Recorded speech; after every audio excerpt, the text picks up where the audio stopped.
Hi, everybody. This is Nasser Rodriguez with Comic Art San Antonio, CASA for short, and we're the only convention in San Antonio that focuses on comic book writers and artists. Today, we'll be speaking to one of the comic creators that will be joining us for CASA on October 5th, Abel Gonzo. How are you doing this morning? What's up, man? Not bad, not bad. Looking forward to the interview all week. All right. Well, thank you so much. Um, I do these interviews just so people kind of get to know you a little bit more, Abel. So, Mhm. really, first, before we get to your work and what you'll be bringing to Casa, have you always been a comic book fan yourself, like personally? Yeah, for as long as I can remember, uh, superheroes and comics and all that stuff have been like embedded in me like since I was a kid. Yeah. Do you remember I what just you started remember with, or what was the one that hooked you? I remember my first comic that I would always read on repeat, and the issue number I don't have. It's an old Avengers '90s comic that my dad picked up at a flea market. I know it has like Iron Man on the cover, and it has Rampage on there too. So it was like an obscure team for the Avengers at that Yeah. point. But man, I wore out the spine on that and everything. I still have it to this day. Oh, that's Um, awesome. yeah, so that was my first comic, and then from there, it was a lot of Marvel stuff, and then as I got older, that's when Max was starting to come in, and Oh, yeah. And a lot of the yeah, image stuff and all that. yeah, and like the hardcore Marvel stuff with all the gore and everything, and Yeah. my mom was cool enough to take me to the comic book store, and she'd be balancing her checkbook there while I would pick out a couple of back issues and stuff. So yeah, as long as I can remember, it's been like a huge part of who I am and what I like. Mhm. That's cool, man. So did you ever like as you got older, did you get to pick up those like later issues of Avengers, find out what happened after that issue? Yeah, yeah. I never went back. I probably should though. That way I can pass that down to my kid too. That'd be awesome. Yeah, yeah. Yeah, I really should. But I know after that, once I started buying comics, I would start going on eBay. That's Hmm. when New Avengers came out when I was like in sixth grade, and I remember it was all the hype and Spider Man and Wolverine are finally on the Avengers and stuff like Yeah, that. yeah, and all that Brian So Michael Bendis stuff and all that. yeah, Yeah, yeah. So dude. Yeah, that it was was a a cool great time. run. Yeah. Okay, cool, man. So it sounds like it's always been part of you.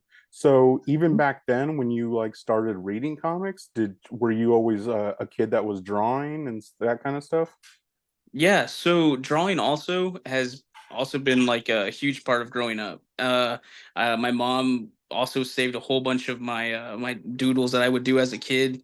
Primarily, I was into Pokemon a lot, Yeah, so it yeah, was Pokemon, Power Rangers, superheroes, yeah, yeah, particularly a lot of Marvel heroes. yeah, So I would always draw them constantly, and it's as I was growing up, I kind of would just doodle at school, yeah. and then from there, I kind of started taking it more seriously after high school.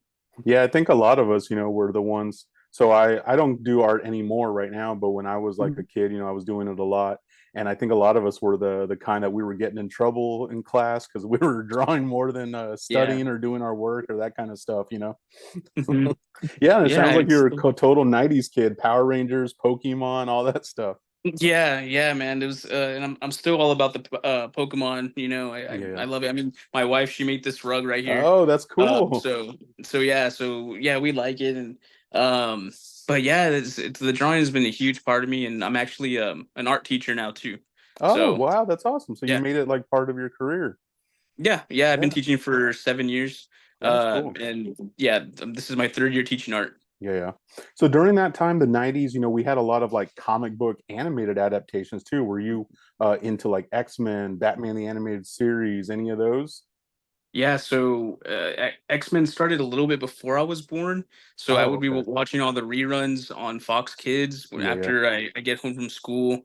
But then Spider-Man Unlimited, that was like kind of loosely based on 2099. Yeah. That came out when I was a kid, and I would be watching that. Batman the Animated Series, Superman, um, and then Justice League came out when I was in elementary.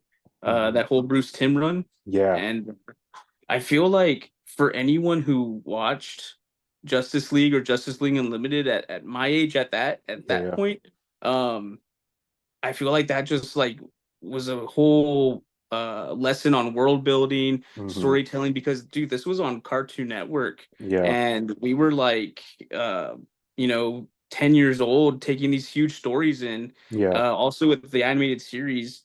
And you don't entirely know what's going on because you're looking at all the colors and the action, but I think it had like a huge impact on the kids who were watching it then. Yeah, Hmm. definitely. Especially like because I remember with Justice League and Justice League Unlimited, they were all like multi-part episodes, especially Justice League. So you would get like stories that were 2 or 3 episodes, and then you had like an overarching story that like kept building and building, And then especially once we Yeah. got to Unlimited, you're introducing so many characters to kids, like in the obscure DC stuff. There was like the Booster Mhm. Gold episode, and like you Yeah. get a now I can't, oh, Shining Knight and like all this stuff, man. Mhm. Yeah, So the Question doing his thing also. Yeah, yeah, it's like I yeah, loved that, man. yeah, That's it was awesome. awesome. Yeah, Yeah, it cool, was a man. good time. Yeah. So okay, so we know like you were reading comics, you're drawing comics. When did it start getting into your head that you wanted to make your own stories and make your own comics? Because real Well, quick for everybody, mhm. I first saw Abel at South Texas Comic Con this year, and Yeah. what caught my eye, he had this really cool comic called Treebot. You had a preview for Treebot, right? Mhm. Yeah. So real quick, why don't you tell everybody what Treebot is about? Yeah, so Treebot is so it's he's Earth's last living tree. Okay. So it's set in this somewhat pretty dystopian future where all the greenery of the world has gone away. Everything's been taken over by these mushrooms that have eaten nature, eaten the trees, and mushrooms have become the primary vegetation on the world. And so and but also technology has also taken over everything as well. So Treebot has to merge himself with technology in order to try to bring back greenery to the world to restore it to what it once was. Yeah, it's a really cool design. It's a tree on like a platform with like robot legs. Like Yeah, so it kind of reminds me of like Krang from Ninja Turtles when he's not in his body, when he's just got the leg thing. So yeah, that's a good way to put it too. Yeah, I also love TMNT as well, and yeah. yeah, that's a good way to put it too. I like hearing all the different things that it reminds people of, Yeah, and then I haven't heard that one yet, so that one's yeah. cool. That's Yeah, cool. All right. yeah. So like I said, that's what that caught my eye.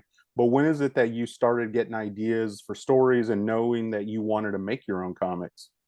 Man, so like I said earlier, how my mom had like some old drawings of mine. Yeah. I went through them like a few months back, and I guess like the earliest comic that I made was this Punisher thing. I guess she tried to kind of keep away from me to go to from finishing, Yeah. because man, like I looked at the I was probably 9, but man, it was pretty rowdy for a comic, Just but it blood was everywhere and yeah, there stuff. was blood everywhere. Some guy had like machete in his head, and I was like, dude, man, that's crazy. So, but I think that it laid the foundation for starting to get into like juxtaposed art, right? Mhm. Like trying to actually make something go in sequence and tell a story.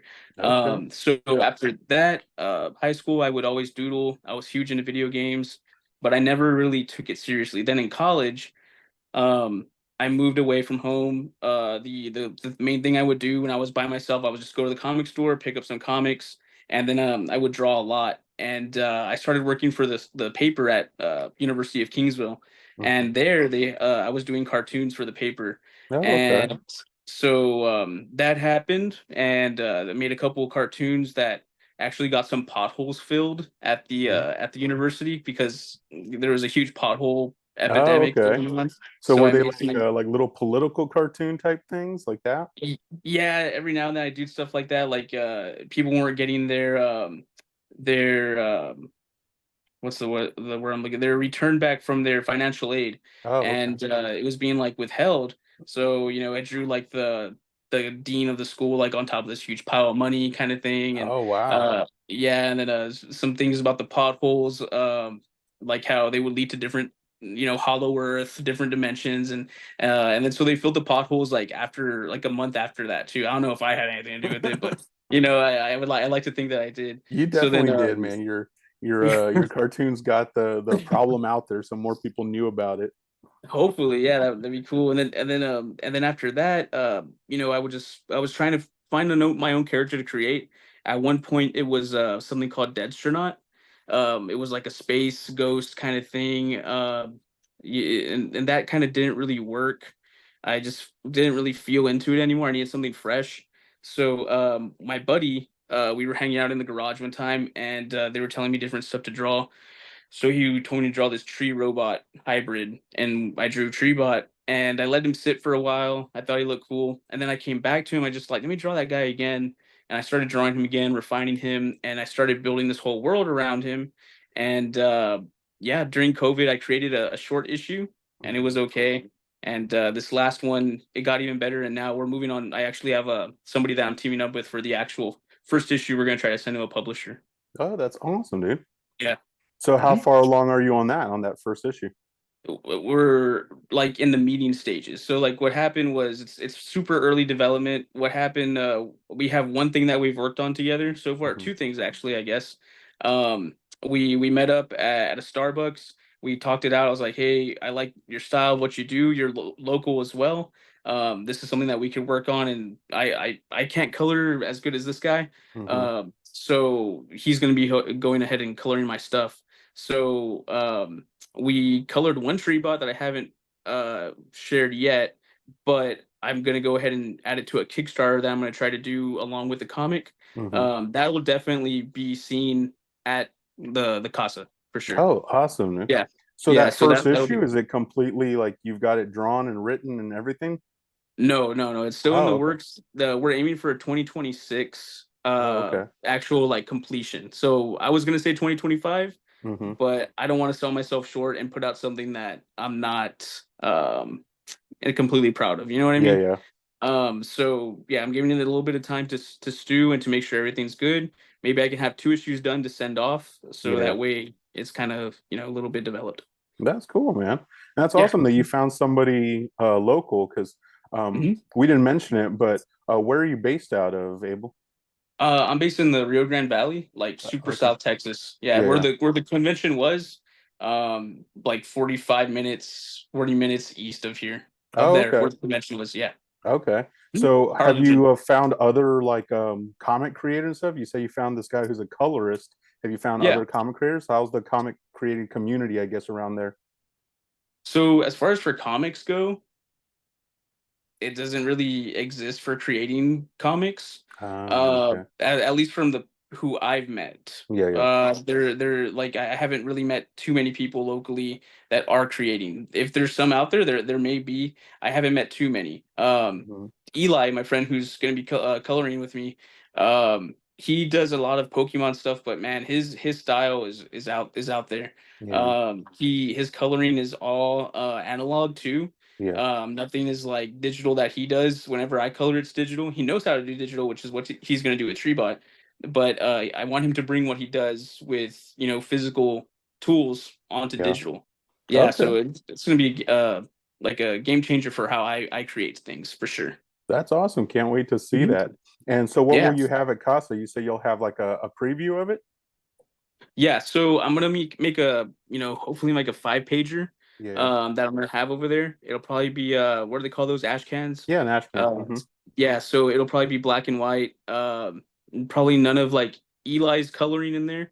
If anything, it'll be like mine, but it'll be a short, another taste of Treebot before the actual first issue. So right now, it's like I'm putting out samples of it completely on my own. I don't want to commit to any other publisher putting it out there. Yeah, Right now, I just kind of want to. I'm having fun doing it and releasing it how I like. yeah. Um, and I'll have some of those. I'll have some 4x6 original artwork that I've been doing. Mhm. I've been playing with screen tones a lot, so I'm gonna go ahead and take some of those and some frames.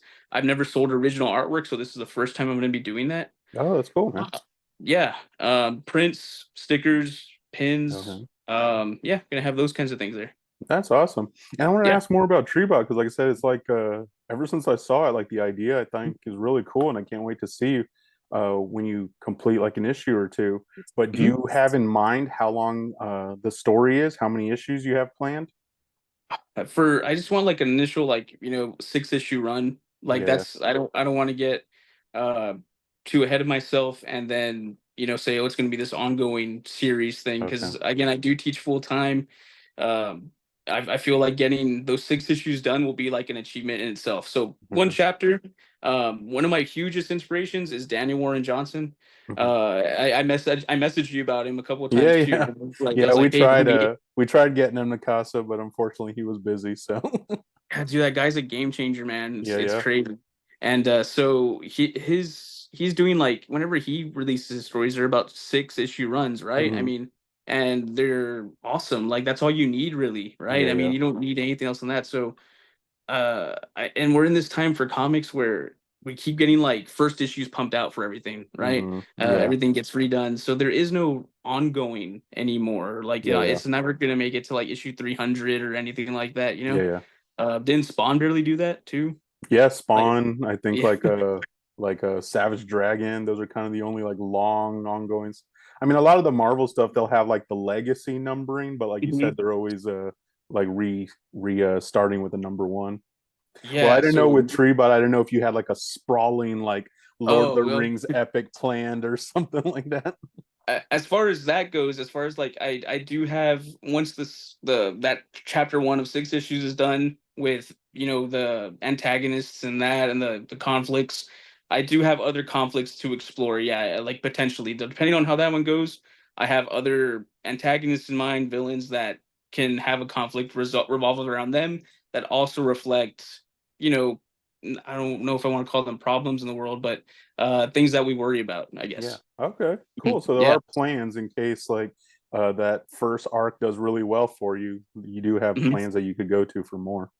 Yeah, fingers crossed, dude. And Yeah. I want to go to a cool publisher. Also, I really want to aim high and try to do something with either Image or potentially, I don't know if IDW does independent stuff like Yeah. Yeah. that. Do I they? Yeah. don't think so. They shut down their like creator owned stuff a while ago. So a lot of this stuff is Yes. just like licensed now, Star Trek and Ninja Turtles and that kind of stuff. But the cool Yeah. thing is like we're in an era where there's so many ways to get your story out there. If you want to do Yeah. it yourself, like you said, Kickstarter. There's a lot of cool like smaller publishers like Mad Cave and Vault and Ahoy Mhm. Comics and that kind of stuff. So yeah, man, you Yeah. can definitely find someone who's interested in it. Yeah. Yeah. For sure. Yeah. And I And just wanted to ask, I'm sorry, go ahead. no, yeah, and so again, like you asked me earlier, how is there anybody here that I know that's doing comics? And here where I'm at in Texas, we're like at the very bottom tip, right? There's not Yeah. really much exposure that we have to these kinds of things. Yeah, yeah, So, any information that I can get over there at Casa, which is one of the primary reasons I want to go as well, to show what I have and what I can do and what I aspire to do, but yeah, also to like meet people that could teach me and help me, like, oh, hey, you should take this route, you yeah, should yeah, take that route, because dude, I'm kind of in the dark. I'm trying to figure it all out, which I like, because yeah. that's how things have always been done.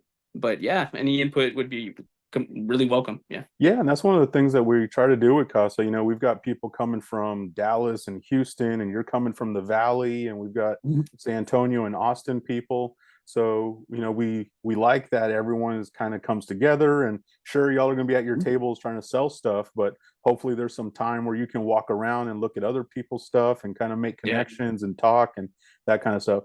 I haven't really mentioned it, but one of my like dreams is that like a comic somebody meets at Casa and then they end up like releasing a comic because they met at Casa and decided to collaborate. So Yeah. that'd be Yeah, yeah, cool. you never know that Yeah. cover artists, if anyone wants to contribute to that, make some variants or something like that, Yeah. that'd be cool too. Yeah, Yeah, definitely. definitely. And then, we do have some guests coming in that are, in the industry with like the bigger publishers. So that's always a chance to kind of talk to them, show them your stuff, that kind of stuff. Yeah, But yeah, cool, man. definitely. I am super Hey, excited for Casa. I'm glad that you're excited. I'm glad that you're joining us. Before we get out of here, if people wanted to mhm. keep up with Treebot, keep up with your work and any new stuff that you have coming out, where would they find you online? The best place would be Instagram. That's where I'm most active. Okay. It's Abel's Paper, ABELSPAPER. That's the Okay. handle. And Yeah, and is there an online shop where because you say you sell like prints and stickers and stuff, is there anywhere people can buy mhm. stuff from you? Yeah, right now, as far as online shop goes, I just have stickers that I've been posting on my online shop. Hmm. There's a link to it also on the Instagram. Okay. Um and you just go to the link in the bio, and there's some stickers on there. Just those are the easier thing to ship right now Yeah. and fun to make. You know what I mean? Yeah, yeah. But yeah. Okay. Mhm. Cool, man. Yeah, Well, man. again, Abel, thank you so much for joining us. Everybody come out and see Abel's work. Like you say, he's got some stickers. He's going to have some original art for the first time. He'll have Mhm. his TreeBot preview that I'm super excited about. October 5th at the Marriott San Antonio Airport. So everyone come out, and thank you for joining me today, Abel. Yeah, dude. Thanks for inviting me. I really No appreciate problem. that. All right. Yeah. Have a good one. Yeah, man. You too. Bye.